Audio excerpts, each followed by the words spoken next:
Big old piece of sandpaper. Yep. And that's a 60 grit. Okay. And now here's where it's important to keep your top and your back marked. Sorted out, yes. Yeah. You do not want to be sanding on the wrong side. Correct. Okay.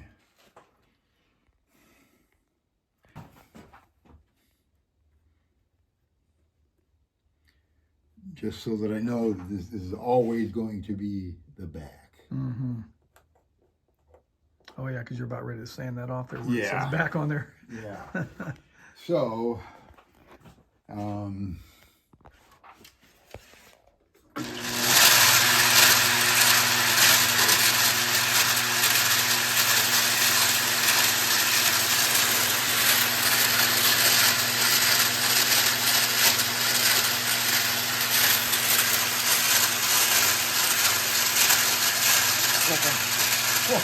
water over.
Very, very even.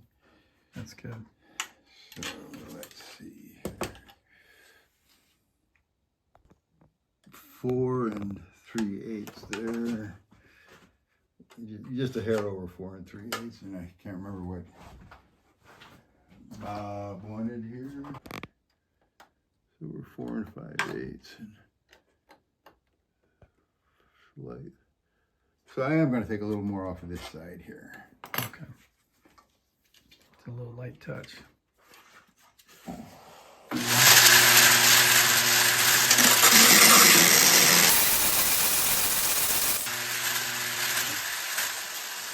So I guess to do that, you put that on there and just a little bit of touch on that side, right? Yeah. So 4, almost. We're just about dead even right there. Sweet. So, which is where we want it to be. All right. So okay, you sanded the inside one. Okay. Yeah, gotcha. just to get rid of most of the stains and stuff. Yeah, because I didn't film any of that, but yeah, I get that. Okay, so, and now I'm going to reestablish the back and top on those blocks. Yeah, you don't want to mess that up. You're like, man, why is this top all curved? Yeah. I try to do. Usually what I do is I start putting the Kirfing in and I leave it about that much clear.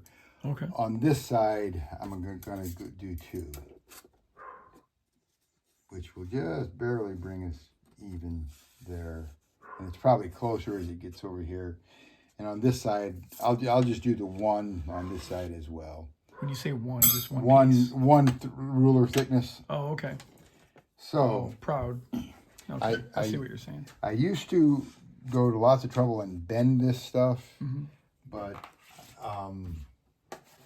let me go fill my water bottle up here. So you cut that little extra piece off. Yeah. That makes sense. I like a flat edge too. Yeah. So, and then this, see, they cut it right there. So just get that off of there as well. And so basically what I'll do is wet this and then slide it around there to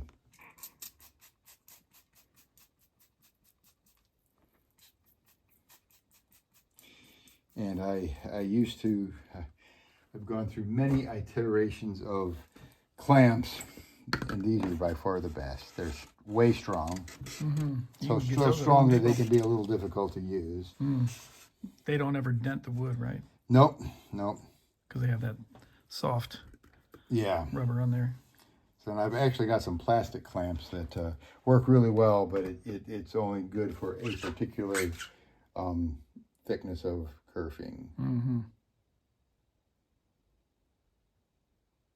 So you try to keep it out of the slots? Yes. Really? Yeah, just because it looks bad. Oh, I see what you're saying. And you don't need any glue in the slot. Getting generous with the glue there. Get that steady eddy. And I try to brush it this way, so I'm not pushing it down into the slots as much. Right. You'll get a little bit of smudge, but that's about it. Yep. Smudge is a word I made up just now. I knew what you meant. It sounds like it, doesn't it? Yep.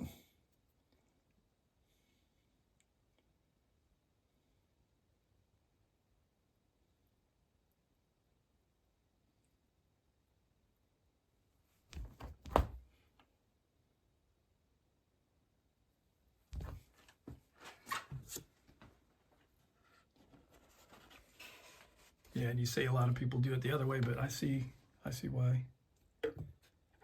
Because if you have too much of a bend, you wouldn't even be able to use that, would you? Unless it was really cut. Yeah. And I want it to be a little proud, but not too, because you got to leave at least enough thicker than the binding. It will be deep.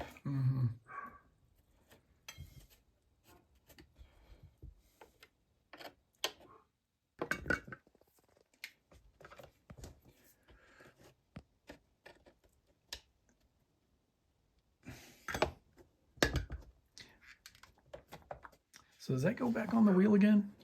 Yes, it will. With the kerfing? Okay.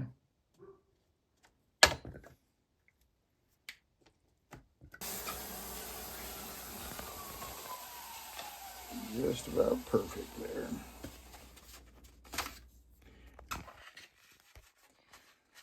Oh man, just you'll be lucky as good again. Holy cow. Well, if you get lucky too much, it just means maybe you're better than you think you are. You just can't have too many. I don't know what it is. Apparently that's the truth.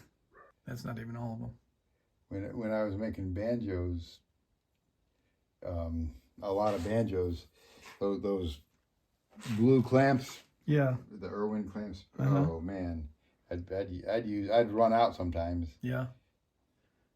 Yeah, those aren't too bad. You can get those at Home Depot, right? Yeah. Or Lowe's or wherever. They do break after a while. They fatigue.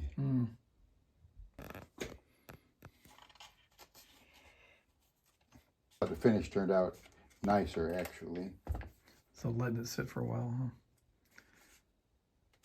And what finish? I know we're going to get to that, but what finish do you use on? Target Coatings EM6000. So Okay. water-based lacquer. Ooh, I like water-based better than.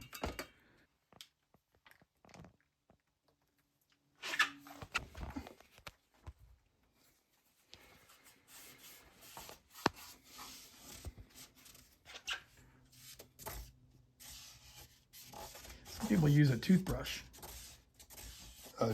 To clean this up? Yeah. Oh, Have you heard of that? Oh, yeah. No, I just use generally I just use paper towels and pointed sticks. Yeah. No, that's good too. Or. Oh, yeah. Right. Your Culver's straw we talked about. Yep.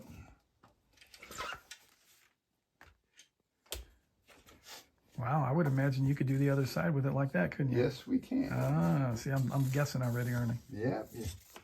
You're a smart boy, Ken. That took a minute, didn't it? And I kind of like this because now it will any glue that's not dry yet will run down into there. By the time I'm done with the top, I can or with the back here, I can turn it over. Well, that makes sense. And then take the other stuff off and clean it. Yeah. the stuff you're going to do here in a minute. That's cool. And I need to go get one more piece of Kirfing. Now they treat me like I'm a wood expert, and it's like, I'm not terribly comfortable with that designation. Well, you must know something.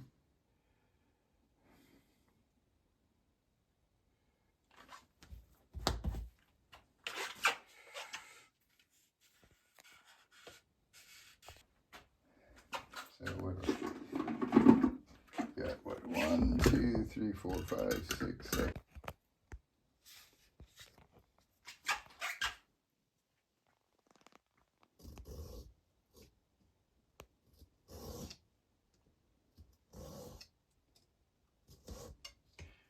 But you got lucky again. Let's see. Not quite.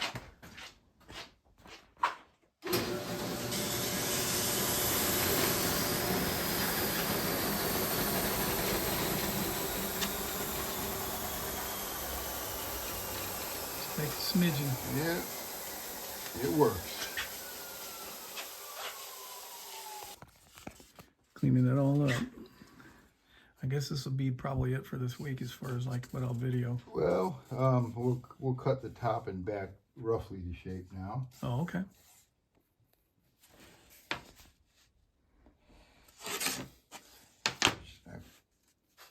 I'm gonna make a modification to my template there. I don't like these because you can't see through them. Yeah, I do that too.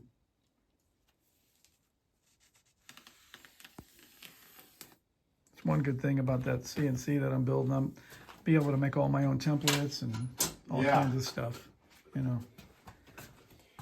So basically here, that this piece doesn't really have any flaws in it anywhere. So it doesn't really matter where you put it. Yeah, so we could, if it had a little knot over here, or whatever, we could move it up that way or something, you know. Yeah, looks real nice. Yeah, and just to avoid confusing myself, just to avoid confusing myself, I'm gonna. Yeah, that looks like nice. The nicest side. They both look nice.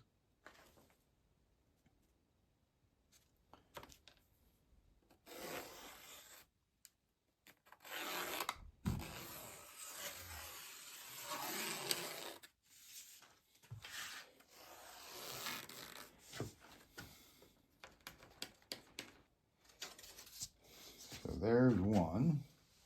Okay.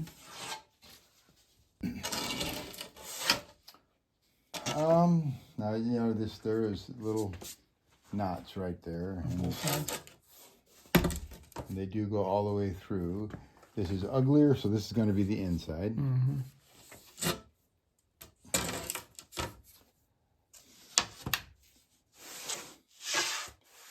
So, and I can't really. You just got to use a different template, just kind of. For reference, this because it's all that different. But yeah, there's no avoiding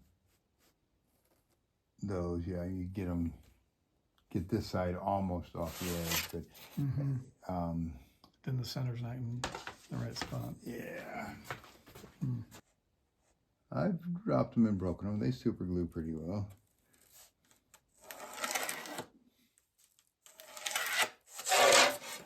And the number one rule for building an acoustic guitar, as my Luthier teacher said, don't lose the center line.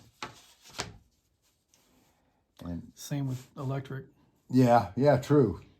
Or as you say, cutting boards with frets on them. that was Harry. That was Harry saying too.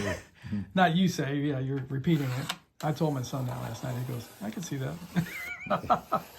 I mean, I understand exactly what he's saying. What he meant by it. It's not that there's not work to do, but that things have to be kept right. And I like electric guitars. I don't really play them anymore.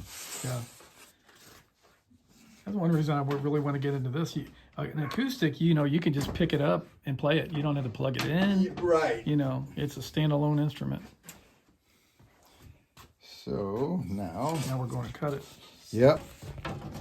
You leave a 1/4 of an inch. Okay. Yeah, that's kind of what I did on mine. I just so you know you're not. You can't put back, but you can always take off one. Right. The thing I don't like about it, aluminum cable. Oh yeah.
Tiny bit offset, so I know where my center line is.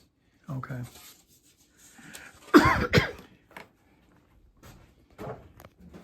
And that'll get all the glue off and all that too at the same time. I'm going to scrape the glue off. Okay. With something. Oh, otherwise it'll mess your. Well, I need sander to up. change it. That just reminded me. I need to change the sandpaper.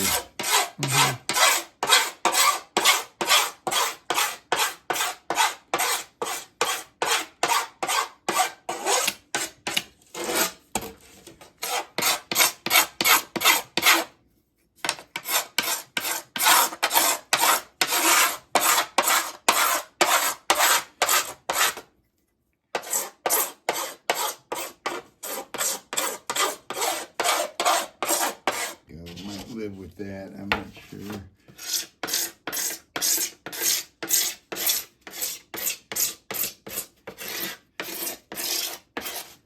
Yeah, I think we'll see what this sandpaper does. I know the sandpaper needs to be changed. Yeah. So if it gums it up, I'm not going to cry. And that is, I forget what wood that is. This is Douglas fir. Douglas fir, yeah. And this is Hormigo. I've never used Douglas fir.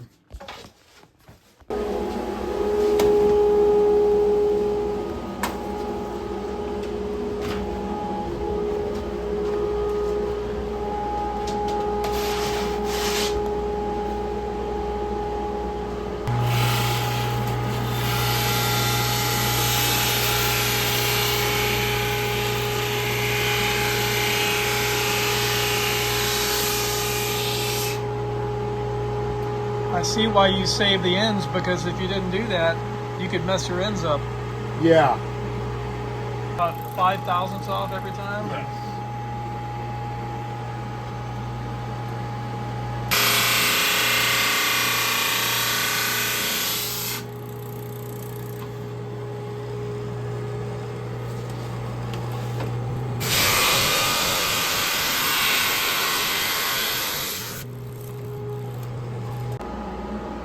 Alright, that's not bad, huh? And that leaves you a little bit of running it through again. Yeah, actually, no, I won't use that here again. Okay. You'll do the rosette differently. I'll use the palm sander to get get the 88 grit scratches out of it.